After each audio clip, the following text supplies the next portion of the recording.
Bom dia, nós somos o grupo composto por Érica Ximenes, Fábio da Silva, Karen Melissa, Lidiane Oliveira, Lucas Eduardo e Vanderlenson Fonseca, alunos do Bacharelado em Fonoaudiologia pela Universidade Federal do Rio Grande do Norte.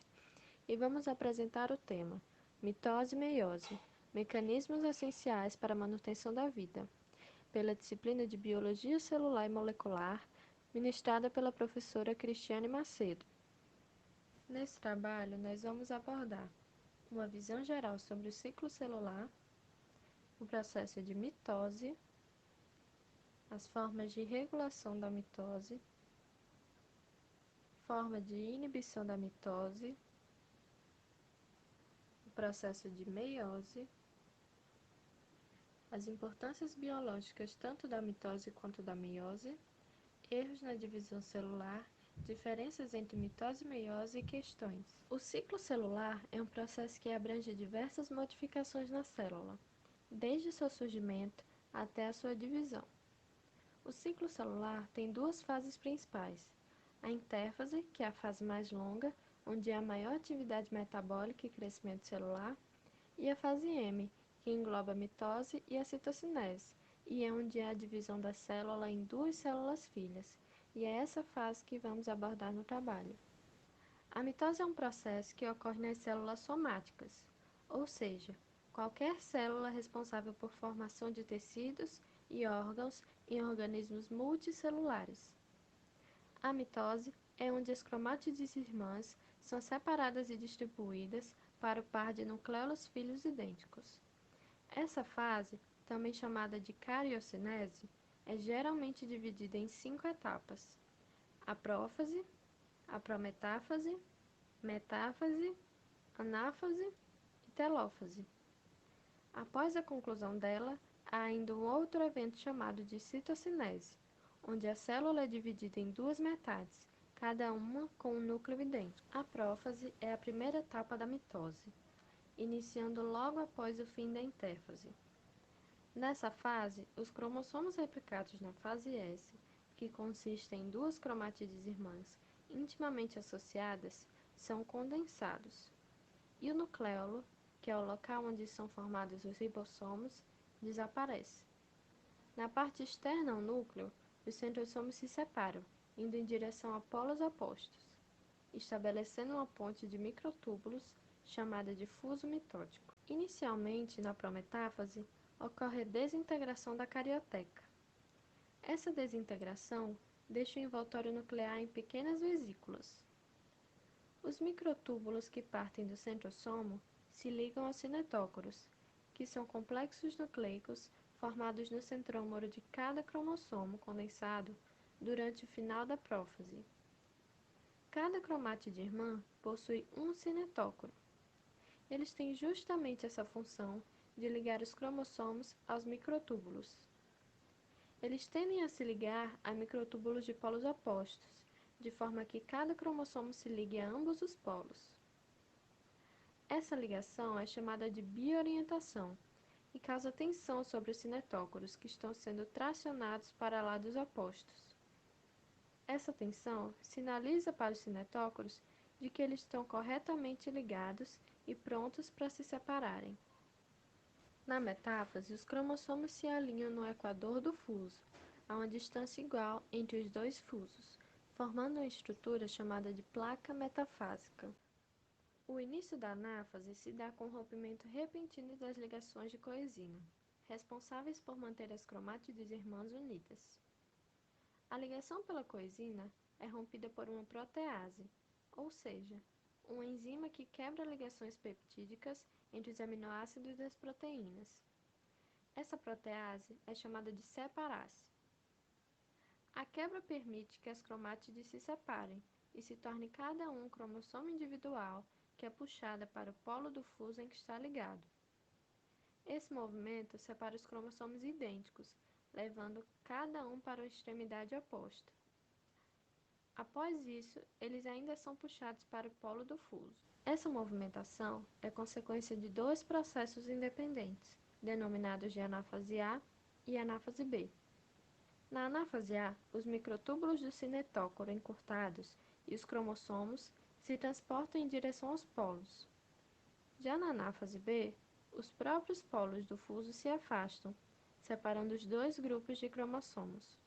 Na telófase, o envoltório nuclear que antes tinha sido desintegrado em forma de vesículas, agora se agrupa ao redor dos cromossomos individuais e se fusiona para formar um novo envelope nuclear.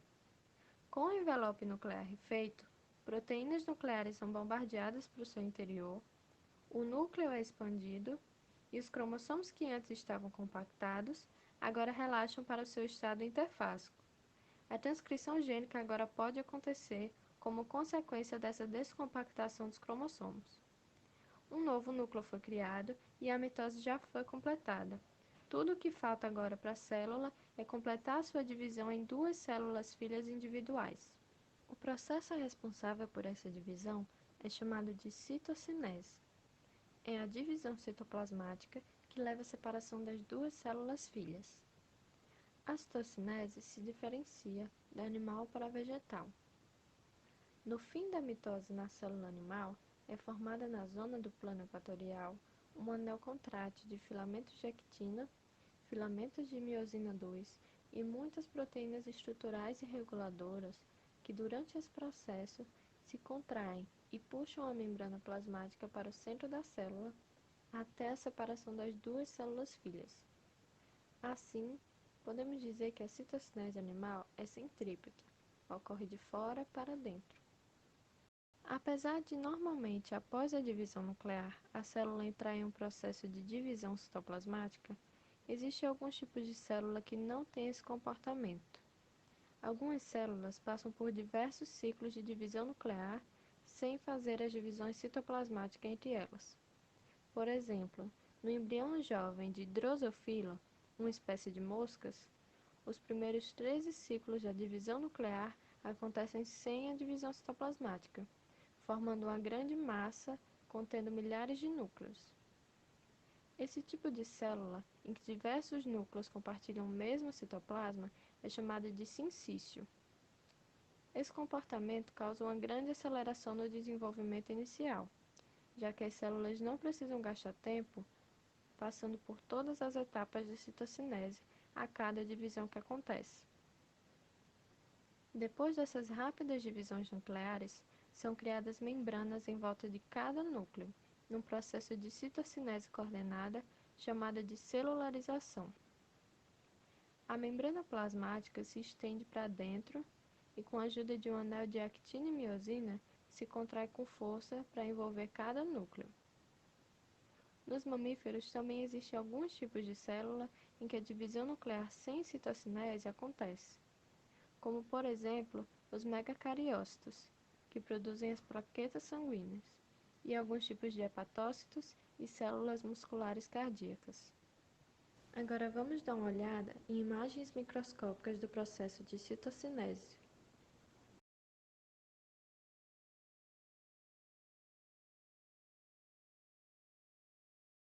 Aqui vamos ver resumidamente o processo de mitose, onde ocorre a divisão dos núcleos e em seguida a citocinese, ou a divisão citoplasmática. As ciclinas são um grupo de proteínas relacionadas e estão entre os mais importantes reguladores do ciclo celular. Existem basicamente 4 tipos encontrados em seres humanos e também na maioria dos outros eucariontos. As ciclinas G1, G1S, G2 e M.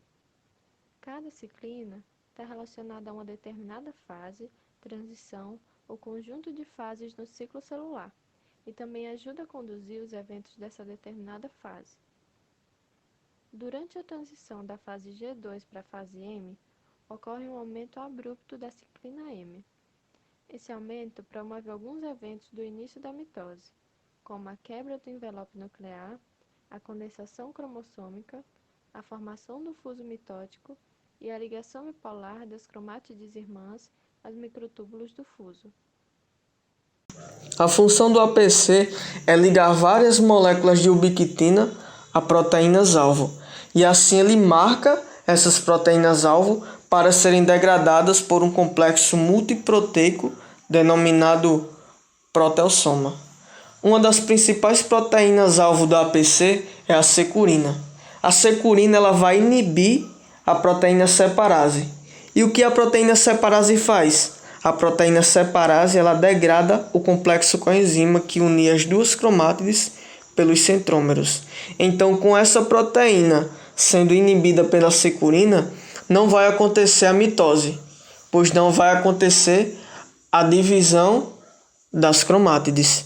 Então, a APC ele vai agir na securina, ligando as várias moléculas de ubiquitina a ela, e uma vez que essas moléculas de ubiquitina são ligadas à securina, elas ficam marcadas e vai ser degradada pelo proteossoma, permitindo que a separase haja normalmente.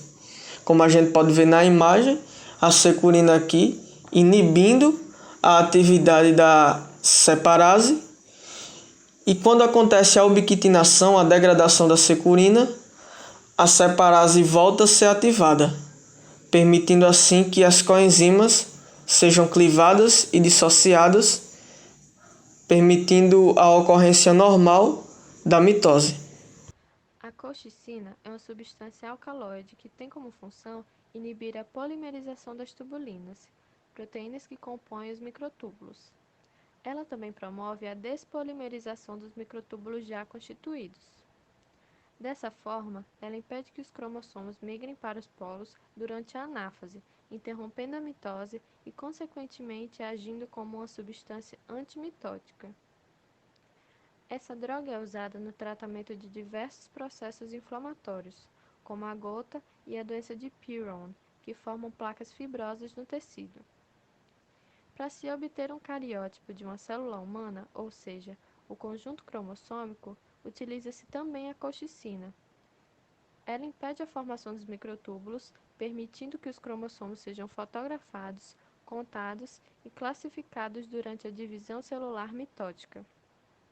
Essa técnica possibilita o diagnóstico de possíveis alterações em relação aos cromossomos das células humanas. A importância biológica da mitose é que ela é necessária na reposição de células mortas, na cicatrização, na regeneração de tecidos, a regeneração de partes danificadas e no desenvolvimento embrionário. Durante o desenvolvimento embrionário, o zigoto ele passa por repetidas divisões. Essas divisões pela qual o zigoto passa são divisões mitóticas. E na imagem ao lado vocês podem ver um processo de cicatrização com várias divisões celulares.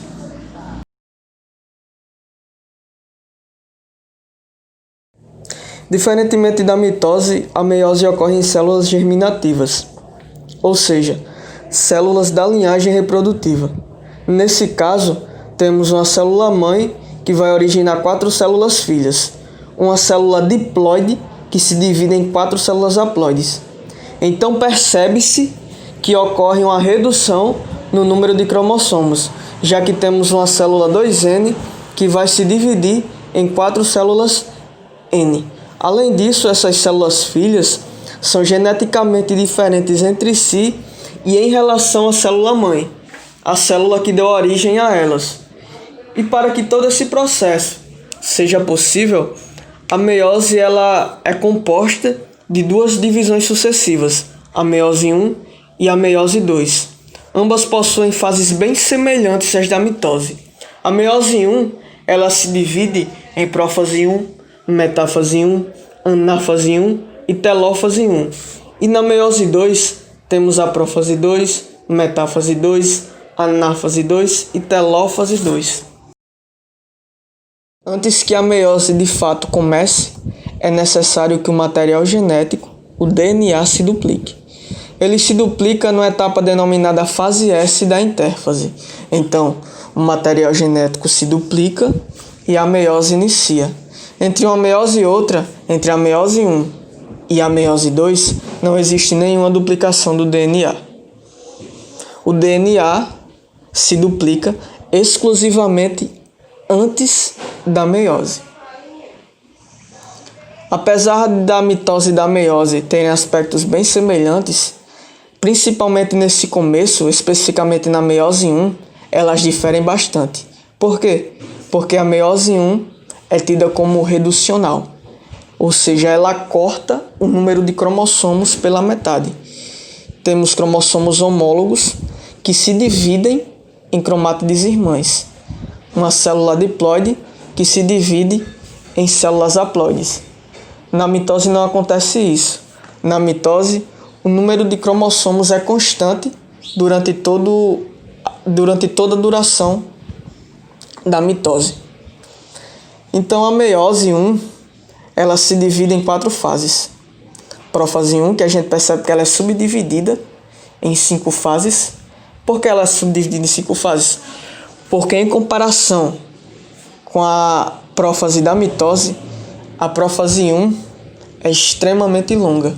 Por isso que ela subdivide-se nessas 5 etapas, que é o leptóteno, o zigóteno, paquíteno, diplóteno e diacinese. Entre vários processos que acontecem na prófase 1, temos o pareamento dos cromossomos homólogos e a troca de material genético, que é denominada crossover, permuta ou recombinação genética. Posteriormente à prófase, temos a metáfase 1, anáfase 1 e telófase 1. Então, como eu havia comentado no slide anterior, a prófase 1 da meiose 1 é um processo extremamente longo, onde ela se subdivide em 5 etapas. A primeira é o leptóteno, onde ocorre uma condensação dos cromossomos, onde tem início a condensação dos cromossomos. Eles ainda estão ali em filamentos finos, espiralados, daí o nome, porque leptos, do grego, significa fino, delgado.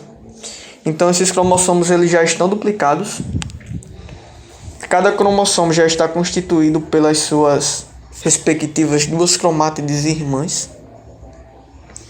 E é característico dessa fase que ao longo dos filamentos cromatínicos existem pontos de maior condensação.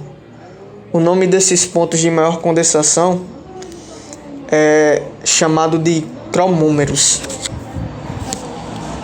Os cromossomos continuam a se condensar e tem início uma aproximação entre eles, um pareamento dos cromossomos homólogos, o que marca a segunda fase da prófase 1, a fase de zigóteno. Zigos, do grego, significa laço, união, daí o nome da fase, zigóteno. Entre esses cromossomos homólogos, existe um espaço.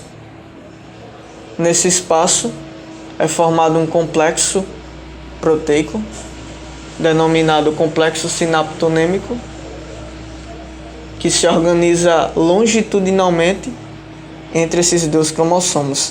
Então os cromossomos eles não chegam a se fundirem, eles não chegam a se unir, eles apenas se aproximam. Esse complexo sinaptonêmico é que mantém a ligação entre esses cromossomos. A ligação entre os cromossomos só é possível em razão da existência desse complexo sinaptonêmico, desse complexo proteico que estabelece essa ligação entre os cromossomos. Quando a formação do complexo sinaptonêmico é finalizada, ou seja, quando todos os cromossomos homólogos estão unidos por complexos sinaptonêmicos em sua extensão, é iniciada a terceira fase da prófase 1. É iniciada a fase de paquíteno. O nome paquíteno, do grego, pax, que significa espesso, onde os cromossomos eles estão muito mais espessos nessa etapa e continuam ainda emparelhados. Nessa fase acontece um evento deveras importante, que é a troca de fragmentos de DNA, a troca de material genético entre os cromossomos homólogos. Então temos os cromossomos de origem paterna e os cromossomos de origem materna trocando material genético entre si, num processo denominado crossing over, permuta ou recombinação genética, onde vai haver justamente essa troca de DNA para ocorrer assim uma maior variabilidade genética. A quarta fase da prófase 1 é a fase de diplóteno. Diplóteno relativo a 2. Nessa etapa, a maior parte do complexo sinaptonêmico é removida e tem início também a separação dos cromossomos homólogos, que não chega a ser total. Não acontece totalmente essa separação, pois ainda existem vestígios do complexo sinaptonêmico em alguns locais dos cromossomos homólogos. Esses locais que permanecem ligados, que permanecem unidos, são chamados de quiasmas. Então, os quiasmas são locais onde existem vestígios dos fragmentos dos complexos sinaptonêmicos que ligam os cromossomos. Como a gente pode perceber aqui, o cromossomo vermelho e o cromossomo cinza, em certo ponto, têm uma ligação. Eles são unidos. E a gente percebe também que já houve uma troca de material genético entre eles, porque o vermelho tem uma parte cinza, tem uma parte do cromossomo cinza, e o cromossomo cinza tem uma parte do cromossomo vermelho. Ou seja, essa parte do cromossomo vermelho que se quebrou, ela foi para o cinza. E a parte do cromossomo cinza que se quebrou foi para o vermelho. A última fase da prófase 1 é a diacinese. Diacinese, cinese, que quer dizer movimento, e é justamente esse movimento de afastamento entre os cromossomos. Então, esse distanciamento dos cromossomos homólogos vai levar a uma terminalização dos quiasmas. Os quiasmas eles vão se deslocar para a extremidade dos cromossomos à medida que essa separação aumenta. Então, os quiasmas eles são mantidos, eles não desaparecem. E essa manutenção dos quiasmas é importante para a distribuição correta dos cromossomos durante a migração em anáfase. A diacinese compreende ainda uma etapa de preparação para a metáfase, porque nela acontecem atividades como o aumento da condensação cromossômica, o desaparecimento dos nucleolos e ainda a ligação dos cromossomos com as fibras do fuso. Nessa imagem a gente percebe que o DNA já está duplicado, já houve a duplicação do DNA. A gente percebe a presença das duas cromátides, as cromátides irmãs paternas e as cromátides irmãs maternas. Essas cromátides ainda estão em filamentos finos, ainda estão espiraladas e iniciam seu processo de condensação, o que marca a fase de leptóteno. Ainda se condensando, continuando o processo de condensação, esses cromossomos homólogos eles vão se aproximando, que vai marcar a fase de zigóteno. Entre eles, há a formação do complexo sinaptonêmico, que é justamente aquela estrutura proteica que une os cromossomos homólogos, que se estabelece longitudinalmente entre os cromossomos homólogos. Quando a formação dessa estrutura proteica, desse complexo sinaptonêmico, é finalizada, temos a fase de Pachíteno. É nessa fase que acontece o crossing over. É nessa fase que acontece a troca de DNA, a troca de material genético entre os cromossomos homólogos. Posteriormente, na fase de diplóteno, o complexo sinaptonêmico começa a se dissociar. A maior parte do complexo sinaptonêmico começa a ser removido. E em razão disso, inicia o afastamento dos cromossomos homólogos. Os cromossomos homólogos eles começam a se desemparelhar. E posteriormente, na fase de diacinese, esse desemparelhamento é aumentado. Nesse slide a gente destacou o crossing over, etapa muito importante da prófase 1, que permite o surgimento de uma nova sequência de genes, promovendo a variabilidade genética. permite o surgimento da diversidade entre os indivíduos. As trocas genéticas que acontecem são importantes para a ocorrência da evolução biológica, permitindo a sobrevivência de indivíduos dotados de características genéticas que se adequam, que se adaptam ao meio. E o crossing over é justamente isso. Ele permite justamente essa variabilidade. Então a gente buscou aqui explicar esse crossing over, destacando ele, a começar pela fase de paquíteno, que é onde ele começa. Aí a gente colocou aqui paquíteno, tétrade e bivalente. O que seriam essas duas denominações? O conjunto constituído pelos cromossomos homólogos unidos pelo complexo sinaptonêmico é chamado de bivalente ou tétrade.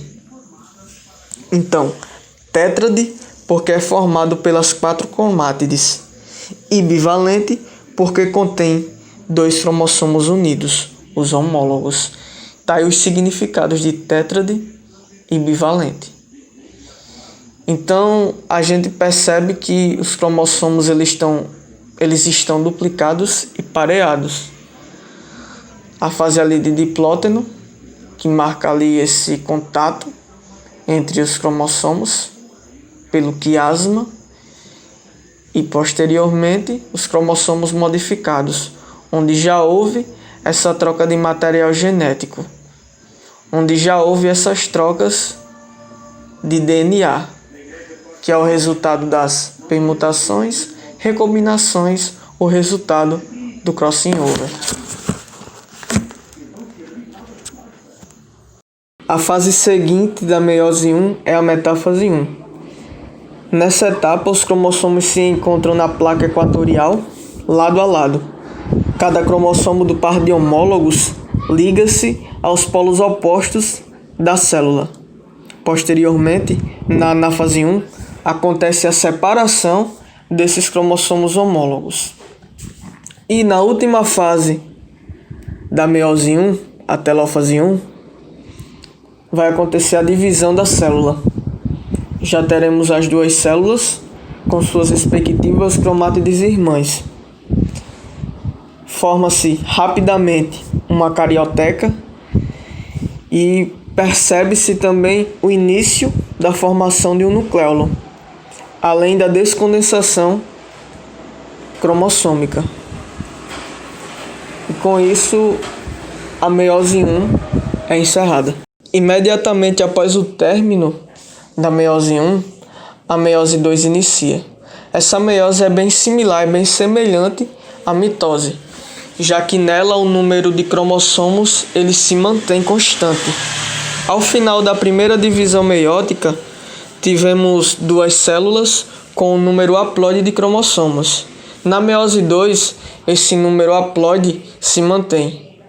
Nós temos a separação das cromátides irmãs e cada cromátide irmã origina 2 células filhas. Assim como a gente pode ver na imagem, temos as duas cromátides irmãs se dividindo e cada uma vai dar origem a 2 células filhas. No total, 4 células filhas com o número haploide de cromossomos. Temos então que na prófase 2 acontece a montagem do fuso, a carioteca some, ocorre a duplicação dos centríolos e a condensação dos cromossomos. Na metáfase 2, as cromátides elas se organizam na placa equatorial e se ligam às fibras do fuso. A anáfase 2 é a fase de separação das cromátides irmãs. As cromátides irmãs vão se separar e vão migrar para os polos opostos da célula. A telófase 2 é a última fase da meiose 2. Nela ocorre a divisão celular, que dá origem a 4 células, cada uma com o número haploide de cromossomos. E a importância biológica da mitose é na formação dos gametas em animais e dos esporos nas células vegetais, como também a evolução das espécies através do crossing over, como a gente já falou lá na meiose 1, na fase de Paquítano. Nessa animação, a gente vai visualizar o comportamento da célula durante a meiose. Então, na meiose 1 vai ter a separação dos cromossomos homólogos, que vai originar as duas cromátides irmãs. E na meiose 2 vai ter a divisão das cromátides irmãs em 4 células filhas haploides. Esses são alguns vídeos de células no microscópio passando pelo processo de meiose.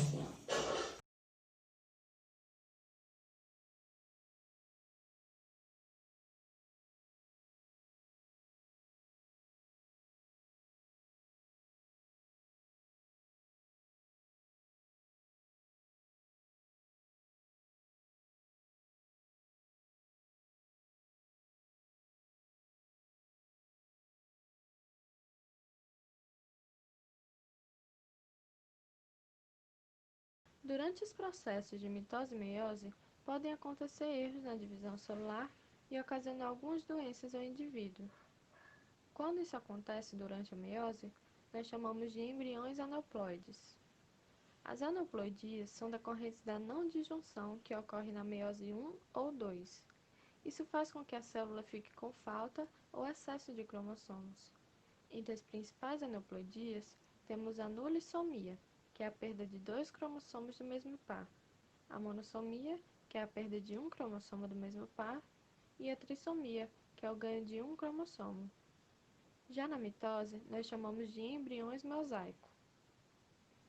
Uma das monossomias mais conhecidas é a síndrome de Turner, onde a mulher nasce com apenas um cromossomo sexual X. As características de uma pessoa afetada são baixa estatura, puberdade tardia, infertilidade, malformações cardíacas e algumas dificuldades de aprendizagem.